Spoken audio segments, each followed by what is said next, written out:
Dear students, അടുത്തൊരു question ആണ്. What is E O Q?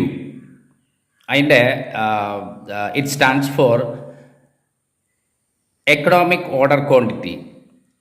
ഏറ്റവും സപ്ലൈ ചെയിനിൽ ഏറ്റവും സേഫ് സൈഡിൽ കളിക്കുന്ന ഒരു സിസ്റ്റമാണത്, എക്കണോമിക് ഓർഡർ ക്വാണ്ടിറ്റി. അതായത് procure the quantity based on the order.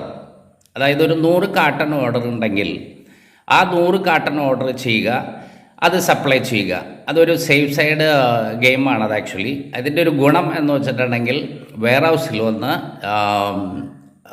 Wastage കുറവായിരിക്കും, അതിൻ്റെ ഇൻവെൻട്രി കുറവായിരിക്കും. കാരണം 100 കാട്ടൺ വന്നു, 100 കാട്ടൺ പോയി. സോ മെറ്റീരിയൽ മൂവ്മെൻറ്റ് വളരെ കുറവായിരിക്കും. അതാണ് ഇ ക്യു എന്ന് പറയുന്നത്. അപ്പോൾ ഇൻ്റർവ്യൂവർ നിങ്ങളോട് ചോദിക്കുകയാണെങ്കിൽ ഈ ഉത്തരം നിങ്ങൾ പറയുക.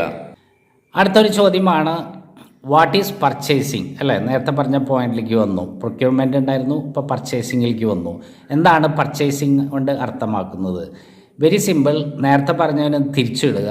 Purchase the procured quantity is called purchasing, അല്ലേ? നമ്മൾ ഡയറക്റ്റ് ആക്ഷനിലേക്ക് പോകണം. നേരത്തെ റിസർവ് ചെയ്തേക്കായിരുന്നു, ഇപ്പം എന്താ ചെയ്യണം? നമ്മൾ ഡയറക്റ്റായിട്ട് പർച്ചേസ് ചെയ്യണം. So purchase the procured quantity or reserve quantity for current and future use.